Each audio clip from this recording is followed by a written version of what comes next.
Hello students, कैसे हैं सभी। बहुत बहुत स्वागत करती हूँ आपका आपके अनअकैडमी जस्ट 9 एंड 10 पर।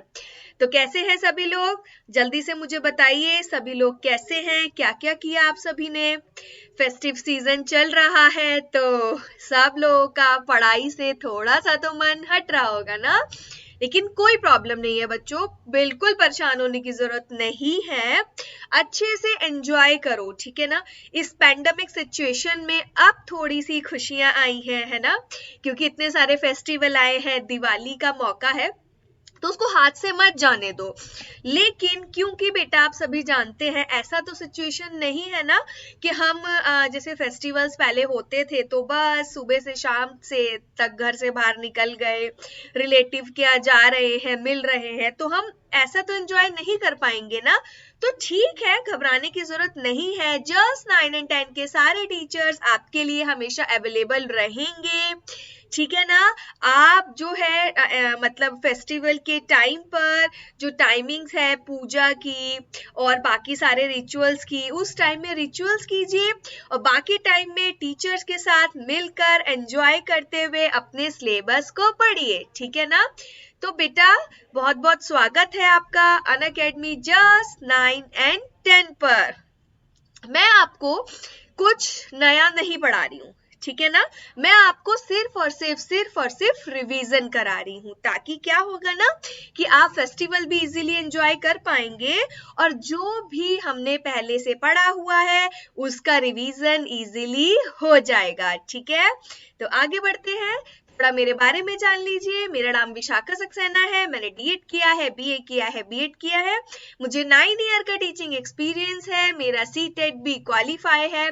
मैं आपको अनअकैडमी के लर्निंग प्लेटफॉर्म और अनअकैडमी जस्ट 9 एंड 10 पर मैं आपको हिंदी पढ़ाती हूँ, ठीक है ना बच्चों। तो कुछ बच्चे हमसे नए भी जुड़े होंगे, बट जो बहुत सारे मतलब बच्चे ऐसे हैं जो ये बोलते हैं कि मैम आप हिंदी पढ़ा रहे हैं, हमें तो अभी तक पता ही नहीं था। तो क्या मेरे स्टूडेंट्स आप मेरा लेक्चर जो होता है क्या शेयर नहीं करते हैं अपने फ्रेंड्स के साथ। अगर नहीं करते हैं तो जल्दी से शेयर करिए ताकि बच्चे हिंदी पढ़ पाए। बच्चों हमेशा से मैंने आपसे बोला है हिंदी एक ऐसा सब्जेक्ट है जो कि हमारी परसेंटेज को बढ़ा सकता है ना, जो बढ़ा सकता है। मतलब हिंदी हो चाहे इंग्लिश, जो भी लैंग्वेजेस होते हैं वो आपके परसेंटेज को बहुत अधिक या तो बढ़ा सकते हैं या फिर घटा सकते हैं। तो इसलिए बिल्कुल देर नहीं करनी है और जल्दी से सब बच्चों के साथ मेरा सेशन को शेयर करिए ताकि सब बच्चे हमसे जुड़ पाएं और हिंदी पढ़ पाएं और अपने एग्जाम्स में अच्छे मार्क्स पा पाएं, ठीक है। आगे बढ़ते हैं। ये क्लास 9th एंड 10th के टीचर्स हैं आपके जस्ट 9 एंड 10 पर। ये सारे टीचर्स इन टाइमिंग्स पे आपके लिए अवेलेबल रहते हैं, तो प्लीज सारे टीचर्स के टाइमिंग्स याद रखिए और सबसे जुड़ जाइए, ठीक है ना। आगे बढ़ते हैं। टेलीग्राम ऐप थ्रू भी आप हम लोगों से जुड़ सकते हैं। आपको जस्ट क्या करना है कि टेलीग्राम ऐप को जो है इंस्टॉल करना है और वीडियो के डिस्क्रिप्शन बॉक्स में लिंक प्रोवाइड किया हुआ है, उस लिंक के थ्रू आप डायरेक्ट हमारे टेलीग्राम से जुड़ सकते हैं। आगे बढ़ते हैं। अनअकैडमी लर्निंग ऐप जिसने डाउनलोड नहीं किया है तो जल्दी से अनअकैडमी लर्निंग ऐप को डाउनलोड कर लीजिए, ठीक है ना बच्चों। इसको डाउनलोड करना बहुत ही आसान है। क्या तो आप प्ले स्टोर या एप्पल स्टोर पर जाकर इसको डाउनलोड कर सकते हैं या फिर आप क्या कर सकते हैं कि वीडियो के डिस्क्रिप्शन बॉक्स में जाइए, डिस्क्रिप्शन बॉक्स में अनअकैडमी लर्निंग ऐप डाउनलोड करने का लिंक होगा, तो उस लिंक पर क्लिक करके डायरेक्ट आप इसको इंस्टॉल कर सकते हैं, ठीक है ना। और सबसे बड़ी बात, जब आप इसको इंस्टॉल कर लेंगे तो आपको एक काम करना है। क्या काम करना है? आपको मेरा नाम लिखना है, डेट इज विशाखा सक्सेना, ठीक है ना। आपको क्या लिखना है? आपको लिखना है विशाखा सक्सेना, ठीक है। और विशाखा सक्सेना लिखकर आप मुझे वहां पर फॉलो कर लीजिए ताकि मेरा जो भी कोर्स आए उसके बारे में आपको सब कुछ पता लग सके, ठीक। आगे बढ़ते हैं। अपने गोल्स को मैनेज करना है, आप सीबीएसई क्लास 9th में है या फिर आप सीबीएसई क्लास 10th में है। ठीक है बच्चों, प्लस सब्सक्रिप्शन आप ले सकते हैं, बहुत सारे बेनिफिट्स हैं इस पैंडेमिक सिचुएशन में, तो ये समझो एक तरीके का वरदान है। ठीक है, तो इसमें अनलिमिटेड आपको एक्सेस मिलता है, जो टीचर आपको अच्छा लगे आप उसकी वीडियोस देख सकते हैं, अनलिमिटेड एक्सेस है आपके लिए, आप अपने फेवरेट टीचर से पढ़ सकते हैं। ठीक है ना, और आप लोगों को यहाँ पर स्ट्रक्चर्ड कोर्स मिलता है, यानी कोई कोर्स कब शुरू हो रहा है, कब खत्म हो रहा है, उससे रिलेटेड कब क्विजेस हैं, कब टेस्ट सीरीज मिलेगी, इसके बारे में आपको सारी की सारी जानकारी पहले ही मिल जाती है। तो बहुत इजी होता है प्लस सब्सक्रिप्शन से पढ़ना, इसको लेना बहुत आसान है। यहाँ पर आपको इंडिया के लार्जेस्ट लर्निंग प्लेटफॉर्म अनअकैडमी पर प्लस सब्सक्रिप्शन में टॉप एडुकेटर्स पढ़ाते हैं। ठीक है ना, तो सब्सक्रिप्शन लेना बहुत इजी है बच्चों, आपको क्या करना है, जस्ट गेट सब्सक्रिप्शन पे आपको क्लिक करना है। ठीक है, सब्सक्रिप्शन प्लान के बारे में और थोड़ा जान लो। ठीक है ना, वो है ही इतना अच्छा कि इसके बारे में जितनी बातें करो उतना कम है। लाइव क्लासेस होती हैं सारे सब्जेक्ट्स के लिए। ठीक है बच्चों, वीकली क्विजेस होते हैं आपके, डाउट सॉल्विंग लाइव क्लासेस होती हैं, प्रैक्टिस क्वेश्चंस होते हैं, टेस्ट सीरीज होती है। ठीक है ना, अगर आप 12 मंथ का प्लान लेते हैं तो आपको एक महीने में 1250 रुपए पे करना होगा और सालाना आपको 15,000 रुपए। ठीक है, और अगर आप मेरा रेफरल कोड यूज करते हैं, दैट इज विशाखा यूबी, तो आपको 10% डिस्काउंट मिलेगा।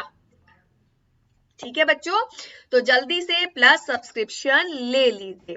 अब प्लस सब्सक्रिप्शन के बाद आता है आइकॉनिक सब्सक्रिप्शन, इसमें आपको इंडिया के बेस्ट एडुकेटर्स पढ़ाते हैं, इंटरेक्टिव लाइव लर्नर क्लासेस होती हैं, लाइव टेस्ट एंड क्विजेस होते हैं, क्रिएटिव कॉर्नर होता है, पर्सनल मेंटर मिलता है, यानी अनअकैडमी का एक एडुकेटर आपके लिए हमेशा अवेलेबल रहता है, लाइव डाउट सॉल्यूशंस मिलते हैं, पेरेंट्स भी आपके कनेक्ट हो सकते हैं, और स्टडी प्लानर होता है, वो आपकी स्टडी को प्लान करते हैं, इस हफ्ते आपको कौन कौन से गोल्स अचीव करने हैं, क्या क्या कैसे कैसे पढ़ना है। तो बहुत आसान है बच्चों आइकॉनिक सब्सक्रिप्शन लेना। आइकॉनिक सब्सक्रिप्शन लेने के लिए भी अगर आप मेरा रेफरल कोड यूज करेंगे, दैट इज विशाखा यूबी, तो आपको 10% डिस्काउंट मिलेगा। ठीक है ना, 12 मंथ के लिए भी आप सब्सक्रिप्शन ले सकते हैं। 12 मंथ के लिए आपको पे करना होगा 28,000 रुपए, एक महीने में आपको मिलेगा 2,333 रुपए। अब क्या फायदा है, देखो उसमें आपको देने पड़ रहे थे 1,250 रुपए, ठीक है, इसमें आपको 2,333 रुपए देने, लेकिन इसमें आपको प्लस सब्सक्रिप्शन के भी बेनिफिट्स मिलेंगे, क्योंकि इंडिया का बेस्ट एडुकेटर्स आपको पढ़ाएंगे, इंटरेक्टिव लाइव क्लासेस होगी, लाइव टेस्ट एंड क्विजेस होंगे, क्रिएटिव कॉर्नर होंगे, और साथ में आपको आइकॉनिक भी मिलेगा। और सबसे बड़ी बात, यहाँ पर आपको क्रिएटिव कॉर्नर भी बिल्कुल फ्री मिलेगा। ठीक है ना बच्चों, तो जल्दी से हमसे जुड़ जाइए और प्लस सब्सक्रिप्शन और आइकॉनिक सब्सक्रिप्शन लेकर अपनी पढ़ाई को एक नई ऊंचाइयां दीजिए। ठीक है बच्चों, तो कौन कौन आ गया है हमारे साथ, कौन कौन जुड़ गया है? यस, हेलो बेटा, कैसे हो? Good afternoon. यस, मैं भी बहुत अच्छी हूँ, आप कैसे हैं? ओके, तो यानी सभी बच्चे बिल्कुल ठीक हैं। आगे बढ़ते हैं, आज हम किसका रिवीजन करने वाले हैं? आपकी जो पाठ्य पुस्तक है क्षितिज, ठीक है, क्षितिज की जो आपकी पाठ्य पुस्तक है उसका काव्य खंड का चैप्टर वाक, उसका हम आज रिवीजन करने वाले हैं। ठीक है ना, बहुत सारे बच्चे जब इसकी क्लास हुई थी तो अवेलेबल नहीं थे, लगातार मेरे पास अनअकैडमी पे मैसेज आ रहे थे, मैम प्लीज एक बार वाक और पढ़ा दीजिए, मैम बहुत इंपॉर्टेंट चैप्टर है, हमें समझ में नहीं आया। तो घबराने की बिल्कुल जरूरत नहीं है, get ready for revision for walk. आगे बढ़ते हैं, अब समझ लो वाक क्या है ना। कश्मीरी भाषा की लोकप्रिय संत कवित्री ललत दे जी का जन्म। अब देखो, जो ये कवित्री जी है यानी जिन्होंने वाक की रचना की है उनका नाम है ललद्य, ठीक है, कवित्री है। तो उनकी जीवनी के बारे में हम थोड़ा सा पढ़ लेते हैं, ठीक है। कश्मीरी भाषा की लोकप्रिय संत कवित्री ललद्य जी का जन्म सन 1320 के लगभग कश्मीर स्थित पामपोर में सिमपुरा गांव में हुआ था उनका जन्म, ठीक है। उनके जीवन के बारे में प्रमाणिक जानकारियां नहीं मिली है, यानी जन्म कब हुआ, कैसे हुआ, कौन सी डेट को हुआ और कहाँ हुआ, इसके बारे में कोई प्रमाण नहीं है, यानी कोई सबूत नहीं मिला है। इनके बारे में जाना जाता है क्योंकि ऐसा प्रचलित है, ठीक है। औलाद को ललेश्वरी, लला, लला योगेश्वरी, लला रव्य आदि नाम से भी जाना जाता था। इनको औलाद भी कहा जाता था और इन सब नामों से भी जाना जाता था। इनका देहांत यानी इनके डेथ कब हुई, 1391 के आसपास हुई। ललद्य की काव्य शैली को वाक कहा जाता है। अब ध्यान से सुनो, यानी ललद्य जी ने जो भी काव्य शैली की, जो भी काव्य की रचना करी, उसको क्या कहा गया, उसको वाक कहा गया। जिस तरह हिंदी में कबीर के दोहे, मीरा के पद, तुलसी जी की चौपाई, रसखान के सवैये प्रसिद्ध हैं, उसी तरह ललद्य के वाक प्रसिद्ध हैं। यानी कि जिस तरीके से हमारे देश में, क्योंकि तो कश्मीर की थी, है ना, हमारे देश में, भारत में जो है हिंदी समाज में कबीर जी दोहे लिखते हैं, मीरा जी के पद प्रचलित हैं, तुलसीदास जी की चौपाइयां प्रसिद्ध हैं, इसी तरीके से ललद्य जी के वाक प्रसिद्ध हैं। अपने वाकों के जरिए उन्होंने जाति और धर्म की संकीर्णताओं से ऊपर उठकर भक्ति के ऐसे रास्ते पर चलने पर जोर दिया जिसका जुड़ाव जीवन से हो, ठीक है ना। उन्होंने क्या किया, ये सब चीजें हटा के एक ऐसे रास्ते पर जोड़ जिनका जीवन से जुड़ाव हो, यानी धर्म, लड़ाई, मारपीट, झगड़ा, इन सब से दूर रहकर जिससे कि हमारा जीवन सुधारा जा सके, उस बात पर उन्होंने अत्यधिक बल दिया। उन्होंने धार्मिक आडंबरों का विरोध किया और प्रेम को सबसे बड़ा मूल्य बताया, यानी जितने भी धार्मिक आडंबर थे उनका विरोध कर दिया। और मतलब कि ये हिंदू मुस्लिम ये सब कुछ ऐसा करने से ऐसा होता है, ऐसा नहीं करोगे तो वैसा हो जाएगा, ये सब पे उनका विश्वास नहीं था। उन्होंने बस ये कहा कि अगर हमारे मन में प्रेम है ना, तो हम कुछ भी पा सकते हैं, प्रेम सबसे मूल्यवान चीज है, ठीक है। आगे बढ़ते हैं। लोक जीवन के तत्वों से प्रेरित ललद्य की रचनाओं में तत्कालीन पंडिताओं भाषा, संस्कृत और दरबार के बोध से दबी फारसी के स्थान पर जनता की सरल भाषा का प्रयोग हुआ है। क्योंकि वो कश्मीर में रहती थी तो कुछ कुछ वे संस्कृत और कुछ कुछ फारसी, ये सब भाषाएं भी थी, लेकिन इनकी जो भी भाषा है उसमें एक सरल भाषा का प्रयोग किया जाता है। यही कारण है कि ललद्य की रचनाएं सैकड़ों सालों से कश्मीरी जनता की स्मृति और वाणियों में आज भी जीवित है। यानी यही कारण है कि जो वहां के लोग हैं उनकी स्मृति में, उनकी यादों में या फिर उनकी बातों में ये सारी चीजें आज भी जीवित हैं। वे आधुनिक कश्मीरी भाषा का प्रमुख स्तंभ मानी जाती हैं, यानी जो आधुनिक कश्मीरी भाषा है उसका वह एक प्रमुख अंश मानी जाती है। विद्यार्थियों को भक्ति काल की व्यापक चेतना और उसे अखिल भारतीय स्वरूप से परिचित कराने से उद्देश्य से यहाँ औलाद के 4 वाकों का हिंदी अनुवाद प्रस्तुत किया जा रहा है। अब देखो वाक क्या होते हैं। वाक एक काव्य शैली है, वाक क्या है, कश्मीर में वाक कहते हैं किसको, वाणी को, यानी जो भी बोला जाता है उसको वाक कहते हैं, ठीक है। तो ललद्य जी ने कश्मीरी भाषा में इसको लिखा, और क्योंकि कश्मीर में जो भी कही हुई बातें होती है उसको वाक कहा जाता है, तो इसको इसलिए वाक कहा गया, ठीक है। और सॉरी, यहाँ पर जो है 4 वाक लिए गए हैं जिसका कि हिंदी अनुवाद किया गया है। पहले वाक में ललद्य ने ईश्वर प्राप्ति के लिए किए जाने वाले अपने प्रयासों की व्यर्थता की चर्चा की है, कि ईश्वर की प्राप्ति के लिए उन्होंने क्या क्या प्रयास किए लेकिन वे व्यर्थ गए, इसके बारे में बताया गया है, ठीक है। दूसरे में भाइंडरों का विरोध करते हुए ये कहा गया है कि अंतःकरण से संभावी होने पर ही मनुष्य की चेतना व्यापक हो सकती है, यानी अंदर से मतलब वह ज्यादा कम के चक्कर में ना फंसकर सिर्फ और सिर्फ संभावी बने, ठीक है, एक समान चीजें करे तभी वह अच्छे से जी सकता है। दूसरे शब्दों में इस माया जाल से कम में कम लिप्त होना चाहिए। दूसरे शब्दों में बताया कि ये जो दुनिया का माया जाल है इसमें बहुत अधिक हमें नहीं बस जाना चाहिए। तीसरे वाक्य में कवित्री के आत्मलोचन की अभिव्यक्ति की है कि अपना क्या आत्मलोचन है, अपने बारे में अपने अंदर झांक कर देखा है, हम क्या गलती कर रहे हैं क्या नहीं कर रहे हैं, इसके बारे में बताया है। वे अनुभव करती हैं कि भवसागर से पार जाने के लिए सद्कर्म ही सहायक होते हैं, कि हमें अगर अपने भवसागर से पार करना है यानी इस जीवन से मुक्ति पानी है तो हमारे किए हुए अच्छे कार्य ही हमें सहायता प्रदान करते हैं। भेदभाव का विरोध और ईश्वर की सर्वव्यापकता का बोध चौथे वाक्य में ललद्य ने आत्मज्ञान को ही सच्चा ज्ञान माना है।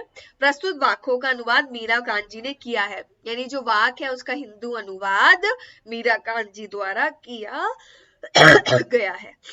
आगे बढ़ते हैं, ये सब उनकी वाक्य हैं कुछ कुछ। रस्सी कच्चे धागे की खींच रही मैं नाव, जाने कब सुन मेरी पुकार, करे देव भवसागर पार। पानी टपके कच्चे सकोरे, व्यर्थ प्रयास हो रहे हैं मेरे, जी में उठती रह रहकर हूँ, घर जाने की चाह घेरे। यानी उन्होंने बताया है कि ललित जी ने इसमें क्या किया है कि उनके द्वारा जो किए गए प्रभु के लिए प्रयास है वह एक तरीके से व्यर्थ ही जा रहे हैं, इस बारे में उन्होंने बताया है। ठीक है, नीचे बढ़ते हैं। खा खाकर कुछ पाएगा नहीं, ना खाकर बनेगा अहंकारी, सम खा तभी तो होगा संभावी, खुलेगी साकल बंद द्वार की।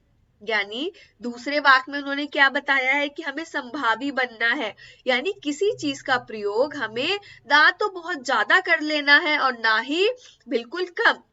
हम जीवन तभी जी सकते हैं जब हम समानता के रास्ते पर चलेंगे, ना बहुत अधिक चीजें में पैसे उड़ाएंगे और ना ही बहुत कम चीजों में पैसे उड़ाएं, मतलब कि खर्च ही ना करें, यानी एक तरीके से एक समतलता बनाए रखना, तभी हमारा जीवन एक बैलेंस को बनाए रखना। ठीक है, आगे बढ़ते हैं।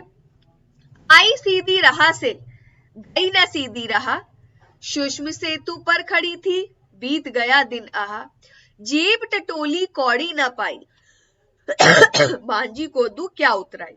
अब इसमें वह अपना आत्मलोचन कर रही हैं, अपने बारे में जान रही हैं कि वह सिर्फ आज तक भगवान से सिर्फ मांगती ही रही, लेकिन उन्होंने क्या कुछ भगवान के लिए किया है, इस वाक में वह अपना आत्मलोचन कर रही हैं।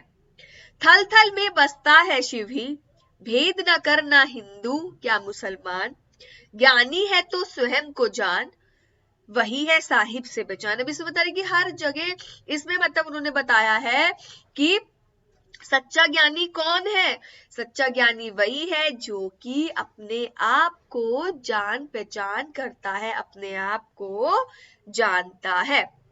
ठीक है बच्चों, समझ में आ रहा है, कोई प्रॉब्लम तो नहीं है यहाँ तक किसी को? यस, कोई भी प्रॉब्लम हो तो आप कमेंट कर सकते हैं।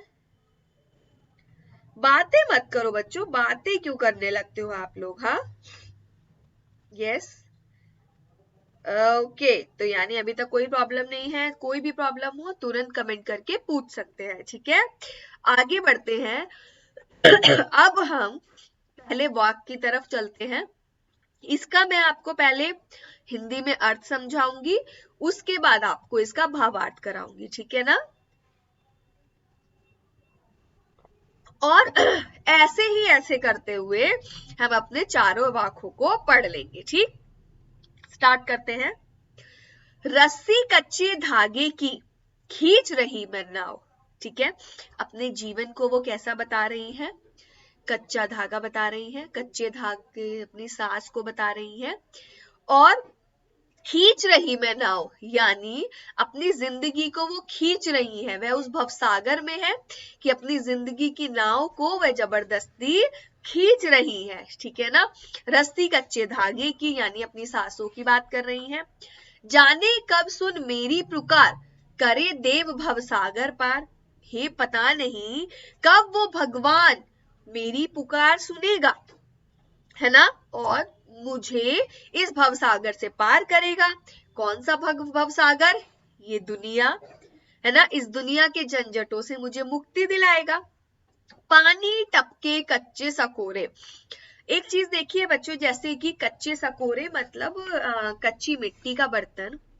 जब कच्ची मिट्टी का बर्तन में पानी डाला जाता है तो पहले क्या होता है, चिड़चिड़ चिड़चिड़ की आवाज आती है और वो सारा पानी सोख लेता है, ठीक है ना।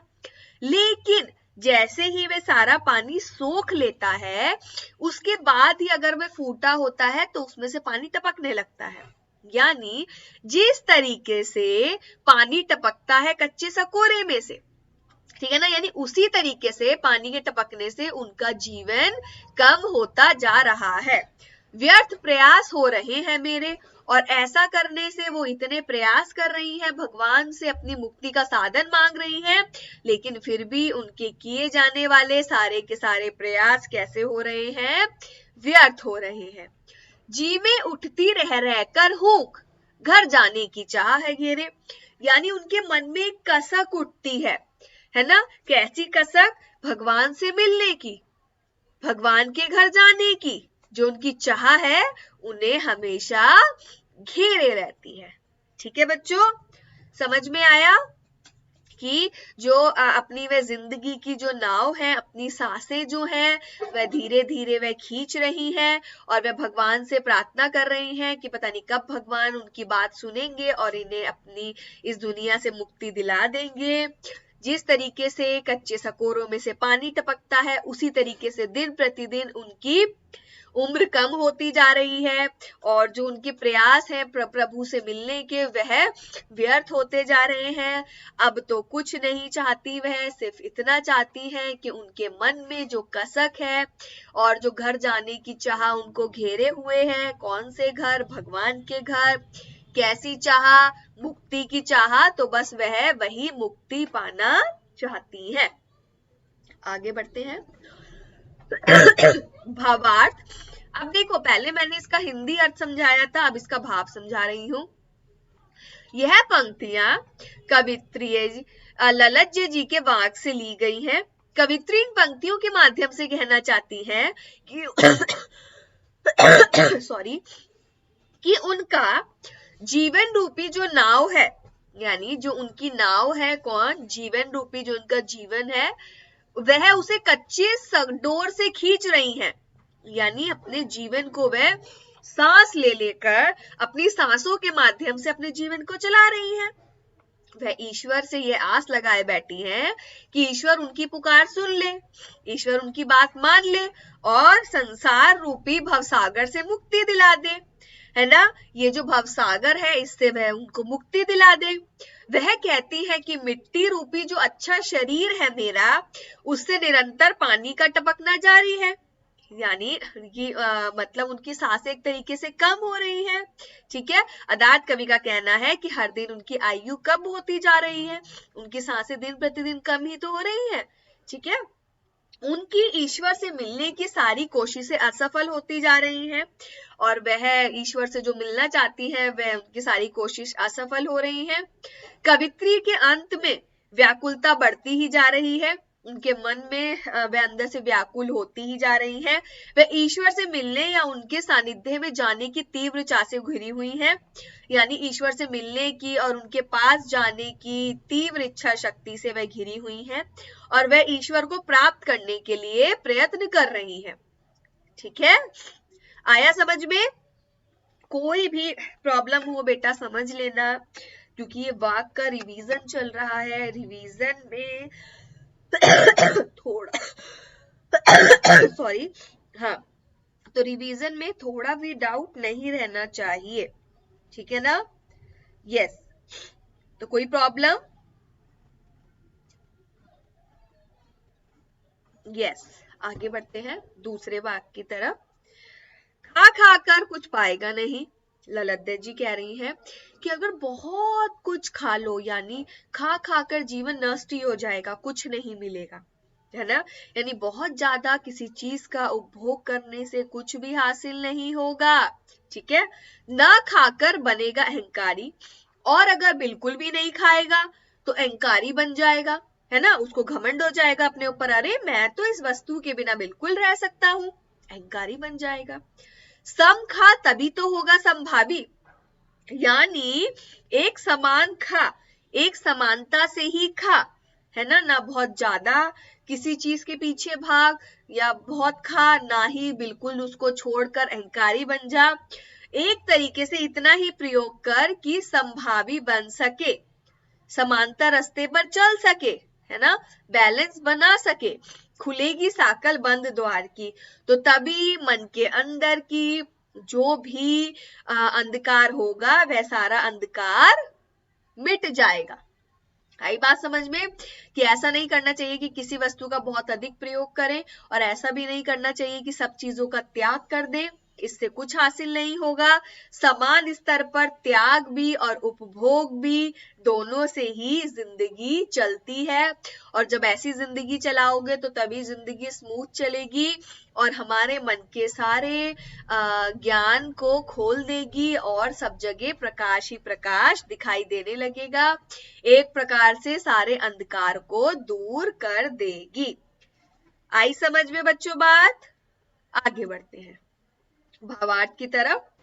यह पंक्तियां कवित्री ललतदेव जी के वाक से उद्गृत है।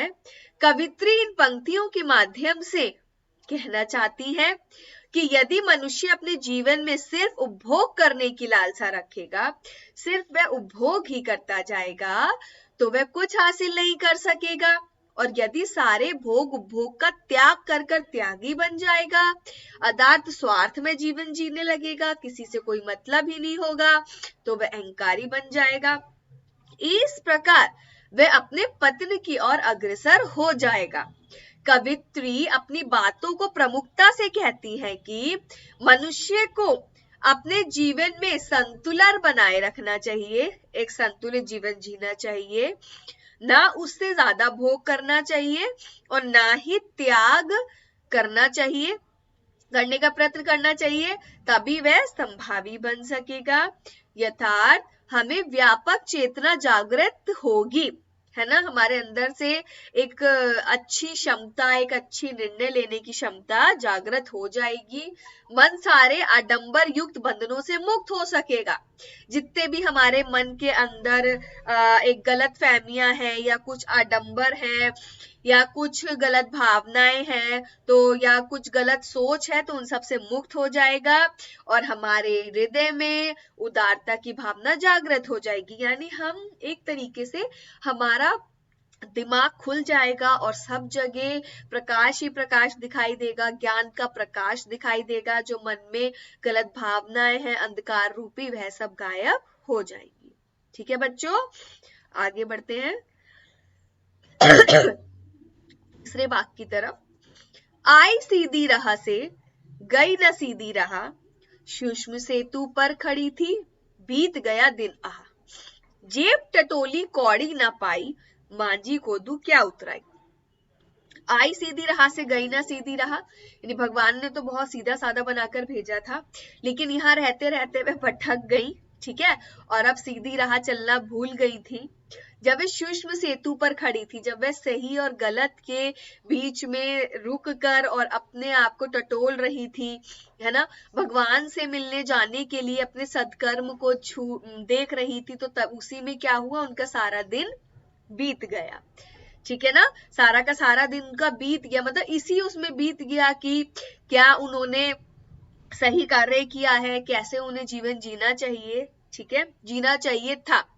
जेब टटोली कौड़ी ना पाई, जो वो सही गलत के फेर में फंस रही थी, अपने आप को तोल रही थी, तो उन्होंने अपनी जेब टटोलनी शुरू कर दी, यानी अपने अंदर देखना शुरू कर दिया कि मैंने इस तरीके से क्या किया है, लेकिन कौड़ी ना पाई, उन्होंने कुछ भी नहीं पाया। ठीक है, तो जब उन्होंने अपना आत्मलोकन किया और उन्होंने ये पाया कि वो सिर्फ भगवान से मांगती आई है, आज तक भगवान को कुछ दिया नहीं है। ठीक है, भगवान के लिए कोई भी कार्य नहीं किया है, बल्कि भगवान से ही कार्य कराती आई है। फिर उन्होंने क्या कहा, मांझी को दुख क्या उतराई, कि जब ये सब चीजें हो गई हैं तो मैं मांझी को, भगवान को क्या उत्तर दूंगी। आया समझ में। भावार्थ की तरफ बढ़ते हैं। यह पंक्तियां ललद्दे जी के वाक से ली गई है। इसमें लेखिका कहती है कि मुझे पश्चाताप हो रहा है कि मैं जीवन भर असत्य मार्ग में चलते हुए ईश्वर की तलाश की, ईश्वर को ढूंढती रही, भक्ति मार्ग को त्याग कर हठ योग का सहारा लिया, हमेशा हट करती रही, नहीं भगवान, जैसे तुम करते हो ना, भगवान प्लीज प्लीज प्लीज इस बार पास करा दीजिए, अच्छी बार, अगली बार, अगली मैडम आप, भगवान आपको पास ही कराना होगा, मैं आपको 5 रुपए का प्रसाद चढ़ाऊंगा। तो ऐसे ही ललद्दे जी करती थी। तो ईश्वर अपने और भगवान के बीच एक सेतु का जो वो निर्माण कर रही थी हठ योग द्वारा, ठीक है, परंतु मैं निरंतर अपने इस प्रयास में असफल होती रही, लेकिन वह नहीं हो पाया, वह सफल होती रही, और शनि शनि मेरी उम्र घटती रही, कवित्री जी की उम्र घटती रही।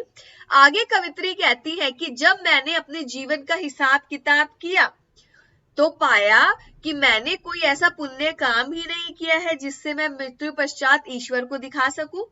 मतलब कोई भी ऐसा कार्य नहीं है, ईश्वर के लिए कुछ भी नहीं किया है कि मृत्यु के बाद में जिव्य भगवान को जवाब दे सके। मैंने तो पूरा जीवन अपनी जिद में ही व्यतीत कर दिया। यदि मेरे जीवन का मांझी रूपी ईश्वर मुझसे उतराई के रूप में मेरा पुण्य कर्म मांगेंगे, ये कहेंगे कि भाई ठीक है, तुम अपने कर्म दिखाओ मुझे, उस हिसाब से मैं तुम्हें कुछ दूंगा, तो मैं उसे क्या दूंगी, मेरे पास तो उन्हें देने के लिए कुछ भी नहीं रहेगा। इस बात का कवित्री बेहद अफसोस है, क्योंकि जो समय एक बार बीत जाता है वह दोबारा लौट कर नहीं आता है। ठीक है बच्चों, आया समझ में। यानी हमें अच्छे से सब चीजों का प्रयास करते रहना चाहिए, समय पर नहीं छोड़ देना चाहिए कि आज नहीं कल कर लूंगा, कल नहीं परसों कर लूंगा। समय चला जाता है, लौट कर नहीं आता है। हमेशा हमें समय समय पर अपना आत्मलोकन करते रहना चाहिए। ठीक है, समझ में आया बच्चों, कोई प्रॉब्लम तो नहीं है। आगे बढ़ते हैं। थल थल में बसता शिव ही, भेद न कर क्या हिंदू मुसलमान, ज्ञानी है तो स्वयं को जान, वही है साहिब से पहचान। थल थल में यानी इसका अर्थ है कण कण में, यानी कण कण में। एक सेकेंड बच्चों, यस, यानी कण कण में, यानी हर कण कण में कौन बसता है, शिव ही बसता है। यहां से ललद्दे जी का शिव कहने से तात्पर्य है ईश्वर को पुकारना है। ठीक है ना, ईश्वर को पुकारना है। थल थल में बसता है शिव ही, ठीक है, ईश्वर को पुकारना है। ठीक, भेद ना कर क्या हिंदू मुसलमान, ये भेद मत कर कि क्या हिंदू है, क्या कौन मुसलमान है। ठीक है, ज्ञानी है तो स्वयं को जान, अगर सचमुच में तुम ज्ञानी हो तो तुम स्वयं को जानो, भेद मत करो। ज्ञानी वही है जो स्वयं को जानता है, वही है साहिब से पहचान। और जब वह ज्ञानी स्वयं को जान लेता है तो तभी उसकी पहचान भगवान से होती है, साहिब से उसकी पहचान होती है। ठीक है बच्चों, थल थल में बसता है शिव ही, भेद न कर हिंदू मुसलमान, यानी हिंदू मुसलमान में भेद मत करो, कण कण में सिर्फ शिव ही बसता है। और अगर तुम ज्ञानी हो, अपने आप को ज्ञानी समझते हो, तो स्वयं को जान लो, वही सही वही सही मायने में क्या है, भगवान से उनकी पहचान है। ठीक है बच्चों, हाँ आगे बढ़ते हैं। भावार्थ, यह पंक्तियां कवित्री ललद्दे जी के वाक से उद्गृत है, यह कवित्री जी के वाक से ली गई है। कवित्री इन पंक्तियों के माध्यम से कहना चाहती है कि शिव अर्थात ईश्वर हर जगह व्याप्त है, हर जगह है, वह तो कण कण में उपस्थित है। कवित्री धर्म रूपी आडंबर का खंडन करते हुए कहती है कि ये हिंदू मुस्लिम के चक्कर में मत पड़ो। ईश्वर के लिए सभी एक हैं। यदि तुम ज्ञानी हो तो सर्वप्रथम स्वयं को पहचानने की कोशिश करो। ठीक है, अपने आप को जानो, केवल यही तरीका तुम्हें ईश्वर के समीप ले जाएगा। ठीक है बच्चों, यह जो तुम्हारा तरीका है, यही तुम्हें ईश्वर के समीप ले जाएगा, यानी तुम स्वयं को जानोगे। जब तुम स्वयं को जानोगे तभी तुम अच्छा ज्ञानी बन पाओगे। आगे बढ़ते हैं, क्विज की तरफ चलते हैं। अब बच्चों को समझ में आया पहला वाक्य, दूसरा वाक्य, तीसरा वाक्य, चौथा वाक्य, सारे वाक्य समझ में आ गए हैं सबको? कोई प्रॉब्लम तो नहीं है? यस, तो गेट रेडी फॉर क्विज। जल्दी से क्विज के लिए रेडी हो जाइए सभी लोग। यस, तो पहला क्वेश्चन ये रहा, बंद द्वार की साकल खोलने से क्या तात्पर्य है? बंद द्वार की साकल खुलने से क्या तात्पर्य है? जल्दी से बताइए। सॉरी बच्चों, बहुत ध्यान रखो अपना, मौसम बहुत तेजी से बदल रहा है, ठंड भी आ गई है, तो थोड़ा ध्यान रखो। ठीक। यस, तो ऑप्शन नंबर सी, परमात्मा के पास जाने का रास्ता खुल जाता है। यस, बंद द्वार की साकल खुलना यानी कि परमात्मा के पास जाने का रास्ता खुलना, हमारे ज्ञान में बढ़ोतरी होना।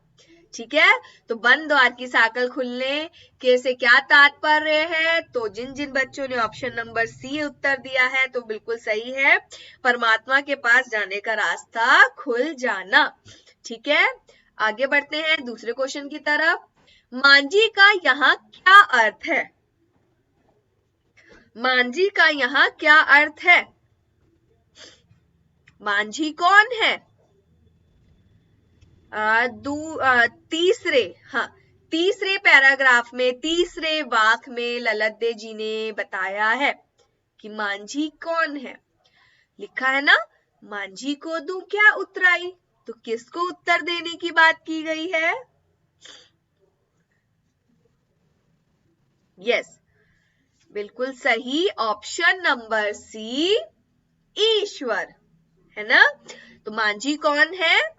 मांझी है ईश्वर, यानी ईश्वर को ललतदेव जी ने किस नाम से पुकारा है? मांझी। तो option number c is correct answer.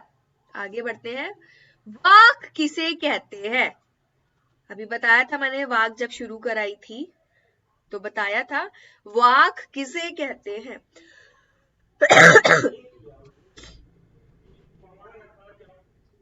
किसको कहते हैं वाक, जल्दी बताइए।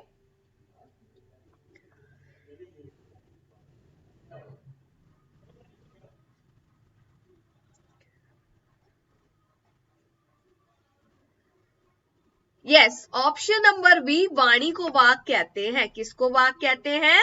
वाणी को वाक कहते हैं। ठीक है बच्चों, कोई प्रॉब्लम तो नहीं? आगे बढ़ते हैं, जेब टटोलने का प्रतीकार्थक है। जेब टटोलने का क्या अर्थ है?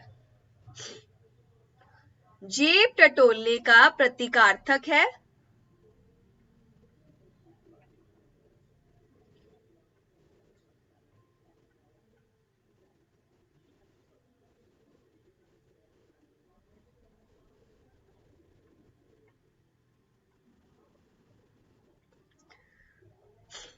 यस, ऑप्शन नंबर ए, आत्मलोकन करना।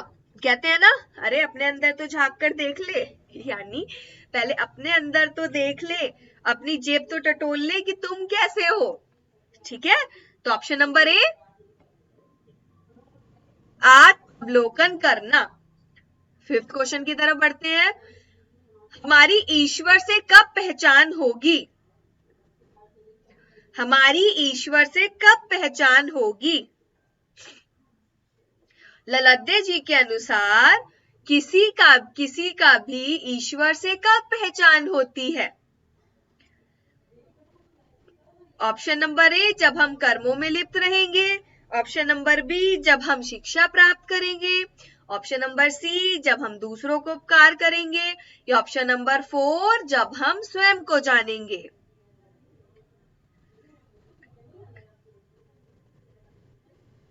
यस, तो ऑप्शन नंबर डी जब हम स्वयं को जानेंगे तभी हमारी ईश्वर से पहचान होगी, क्योंकि ईश्वर तो कहीं ना कहीं हमारे अंदर विद्यमान है ना।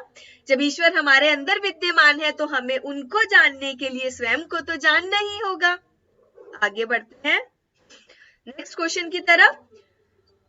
भोग और त्याग के बीच के मार्ग को अपनाने को क्या कहते हैं? भोग और त्याग के बीच के मार्ग को अपनाने वाले को क्या कहते हैं?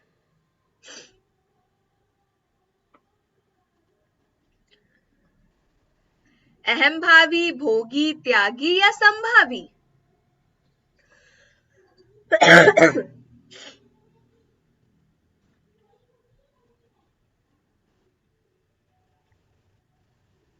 यस, ऑप्शन नंबर डी संभावी कहते हैं, यानी जो भोग और त्याग के बीच के मार्ग को अपनाता है उसे क्या कहते हैं? उसे संभावी कहते हैं। हम सबको भी कैसा जीवन जीना चाहिए? संभावी जीवन जीना चाहिए। ना किसी चीज का बहुत अधिक उपभोग करना चाहिए और ना ही किसी चीज का त्याग कर देना चाहिए। ठीक है बच्चों, आगे बढ़ते हैं। मनुष्य को सहज संयम अपनाने और प्रभु से मिलने की प्रेरणा कौन देता है? मनुष्य को सहज संयम अपनाने और प्रभु से मिलने की प्रेरणा कौन देता है?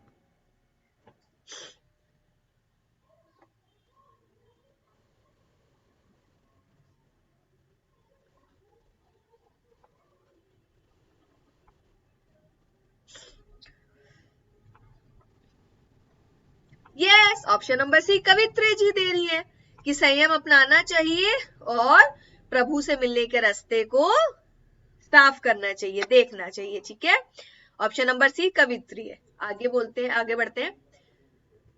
भोग करने से मन किससे हटता है?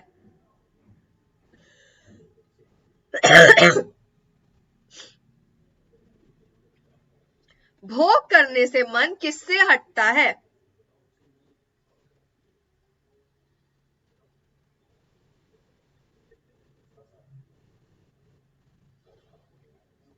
भोग करने से मन किससे हटता है?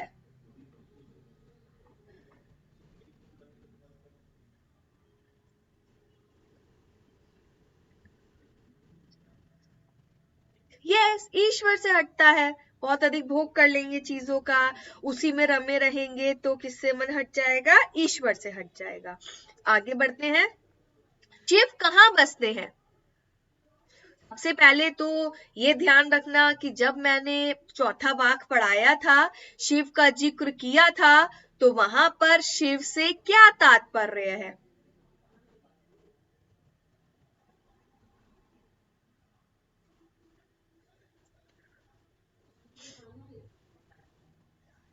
शिव कहाँ बसते हैं?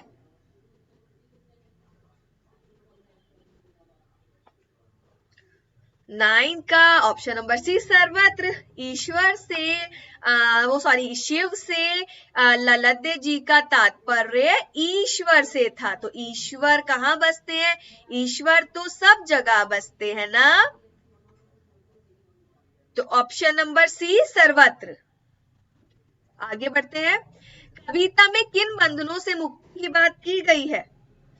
कविता में किन बंधनों से मुक्ति की बात की गई है? कौन से बंधन से मुक्ति की बात की गई है? कविता में कह लो, वाक में कह लो, है ना।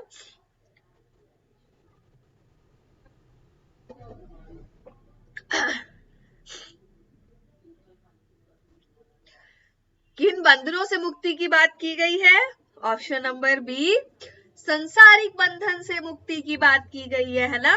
संसारिक बंधनों से हट जाएंगे और किस तरफ बढ़ जाएंगे? मोक्ष की तरफ बढ़ जाएंगे। ठीक है बच्चों, आगे बढ़ते हैं। यस, ऑप्शन नंबर बी सांसारिक। आगे बढ़ते हैं। मनुष्य की ईर्ष्य साधना कैसे भंग होती है? मनुष्य की ईर्ष्या साधना कैसे भंग होती है? साधना को किसी की साधना को कैसे भंग किया जा सकता है, या वह इंसान स्वयं की साधना को कैसे भंग कर सकता है?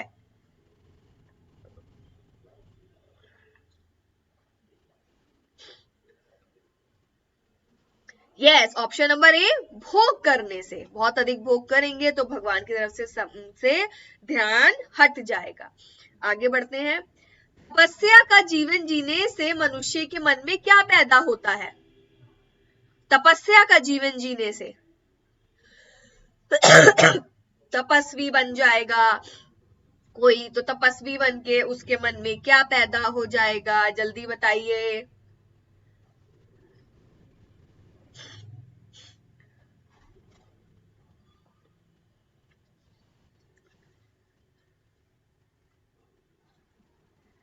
यस, ऑप्शन नंबर ए, वो सॉरी, ऑप्शन नंबर सी, अहंकार।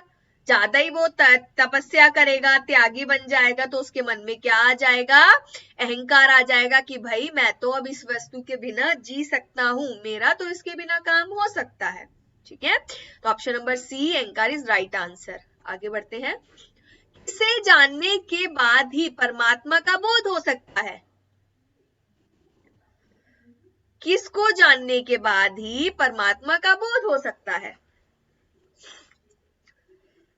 जल्दी बताइए, किसको जानने के बाद ही?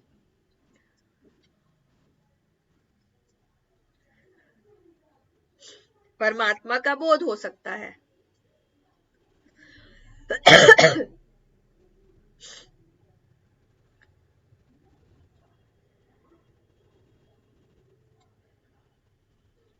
यस, आत्मा को, यानी स्वयं को। तो option number A is correct answer, आत्मा को। ठीक है ना, क्योंकि आत्मा ही परमात्मा से मिलन करवा सकती है, आत्मा का ही परमात्मा से मिलन जरूरी है।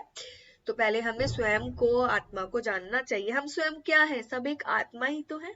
ठीक, आगे बढ़ते हैं। सांसारिक भोग में लीन होने से क्या उत्पन्न होता है? संसारिक भोग में लीन होने से क्या उत्पन्न होता है? संसारिक भोग में लीन हो जाएंगे तो क्या उत्पन्न होगा?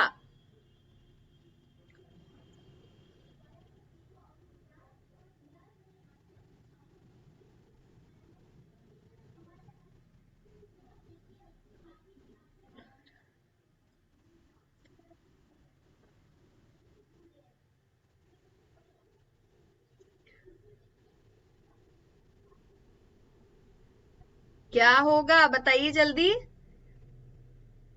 संसार की चीजों का भोग करते रहेंगे तो क्या हो जाएगा? दुख उत्पन्न होगा, सिर्फ और सिर्फ। ठीक है, तो ऑप्शन नंबर डी, दुख। सॉरी। आगे बढ़ते हैं। कवित्री कैसा जीवन अपनाने को कहती हैं? कवित्री कैसा जीवन अपनाने को कहती हैं? क्वेश्चन नंबर 15 का, कवित्री कैसा जीवन अपनाने को कहती हैं?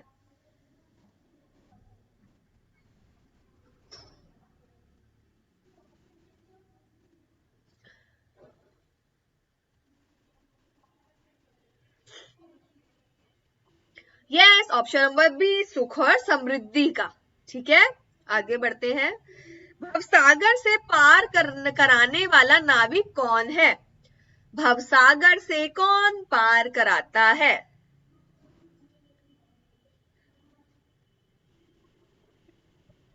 जल्दी बताइए, भवसागर से कौन पार कराता है सबको?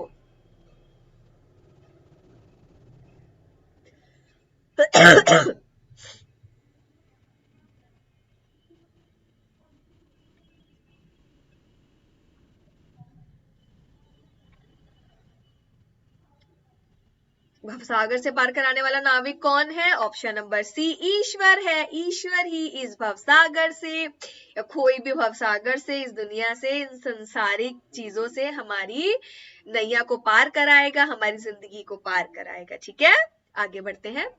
हमें जीवन में किसके बीच संतुलन बनाए रखना चाहिए? हमें जीवन में किसके बीच संतुलन बनाए रखना चाहिए?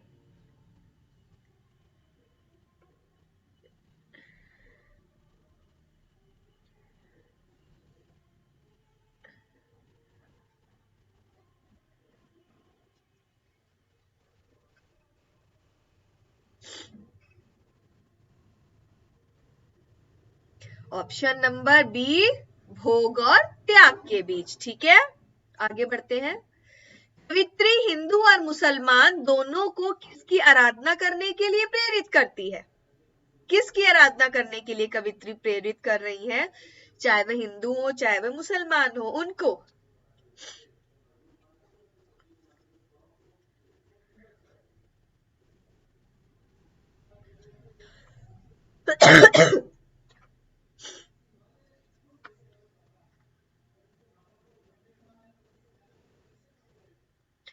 Yes, option number c, Shiv की। शिव का उनसे तात्पर्य परमात्मा से है ना?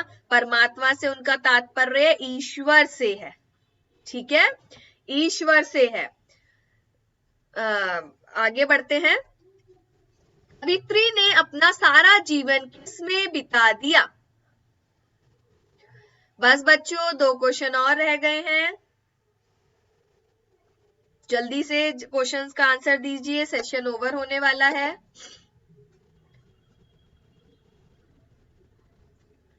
कवित्री ने अपना सारा जीवन किस में बिता दिया?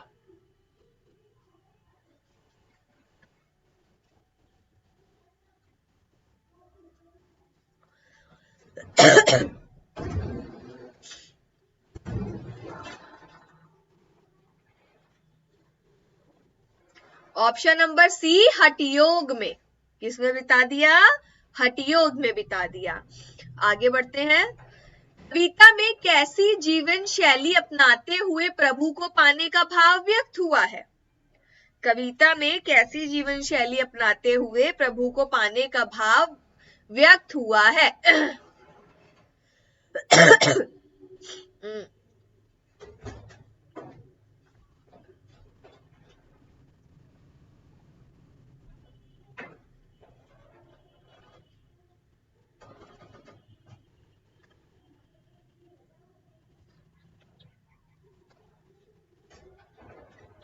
ऑप्शन नंबर सी, सहज।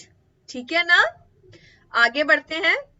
किसे पहचानने के लिए आत्मज्ञान का होना आवश्यक है? किसको पहचानने के लिए आत्मज्ञान का होना आवश्यक है?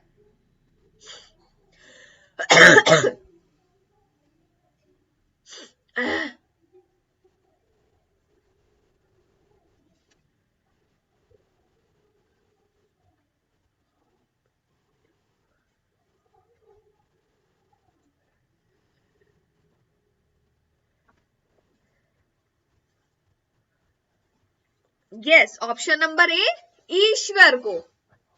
ठीक है, ईश्वर को। आगे बढ़ते हैं। कवित्री अपने प्रभु को किस नाम से पुकारती हैं?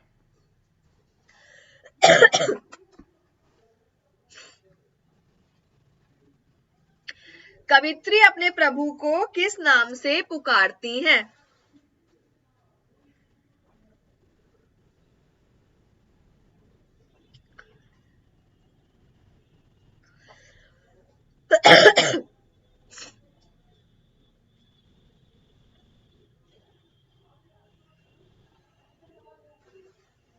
Yes, option number d, Shiv के नाम को। ठीक है, तो बच्चों यही सेशन ओवर होता है। जल्द जैसा भी सेशन लगाओ, प्लीज सेशन को लाइक जरूर करें।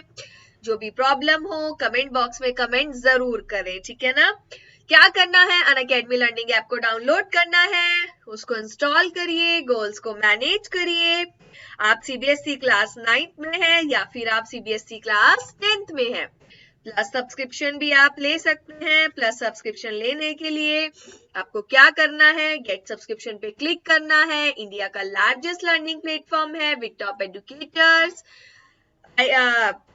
और जो है प्लस सब्सक्रिप्शन के बहुत सारे बेनिफिट्स हैं। इंडिया का बेस्ट एजुकेटर्स आपको पढ़ाते हैं। इंटरेक्टिव लाइव क्लासेस होती हैं, लाइव टेस्ट एंड क्विजेस होते हैं, क्रिएटिव कॉर्नर्स आपके लिए यहाँ पर है, ठीक है ना।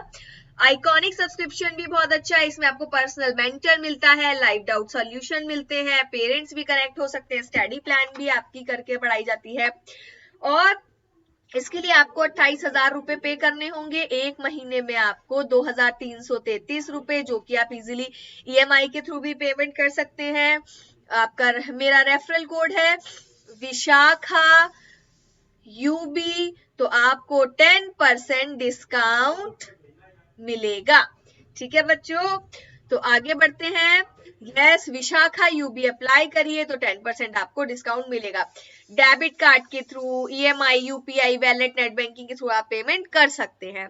टेलीग्राम ऐप के थ्रू भी आप हम लोगों से जुड़ सकते हैं। वीडियो के डिस्क्रिप्शन बॉक्स में लिंक दे रखा है, उस लिंक को टच करके आप डायरेक्ट हमारे टेलीग्राम ग्रुप से जुड़ जाएंगे, जहां पर आपको सारी क्लासेस की इंफॉर्मेशन मिल जाएगी।